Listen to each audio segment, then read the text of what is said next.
Ingeteam Power Technology. Power Grid Automation. Tutorials. Topic: Protection Settings. In this video we will learn how to manage the protection settings of an IED.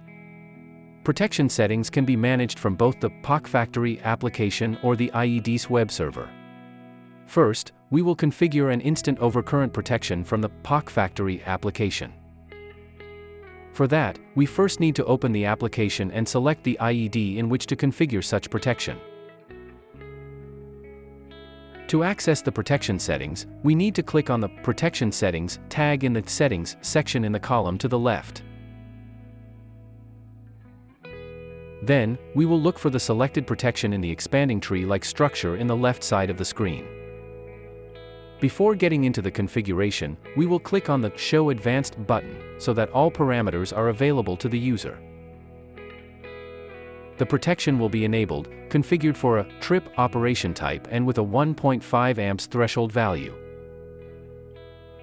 Additionally, it will affect the general trip and will be recorded in the event record. In order to send the protection settings, these need to be read first from the IED.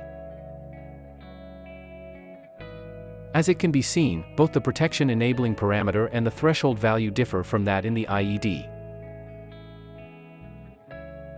Then, the settings will be sent to the IED. With the protection function set, a fault will be simulated. In this case 4 amps will be injected in the second phase of the DA IED. Due to this simulated fault, the protection will start and trip, and its effect will be reflected in the event record. Additionally, the general trip will activate. Now, let's check the Faults section, where the faults detected by the IED can be visualized.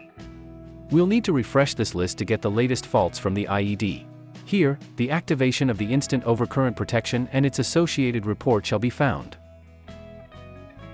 In addition to the POC Factory application, protection settings can also be sent from the IED's web server. For that, we first need to open a web browser and type the IED's IP address in. Then we need to log in with the proper credentials. By clicking on the Settings button, a screen similar to the POC Factory protection settings window will be shown to the user.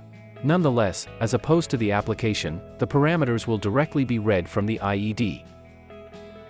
In this example, we will check the settings of the same protection function, the instant overcurrent, which can be found in the Setup Features, Protection, Overcurrent, IOC Phases section. Additionally, settings can also be read from the IED with the Read Settings button, and modifications made in the web client regarding the protection settings can easily be undone with the button in the middle. In case we wanted to modify the settings of the function and send them back to the IED, we would need to click on the button on the bottom right side, Send Changes. Finally, we now know how to manage the protection settings of an IED. Ingeteam. Electrifying a sustainable future.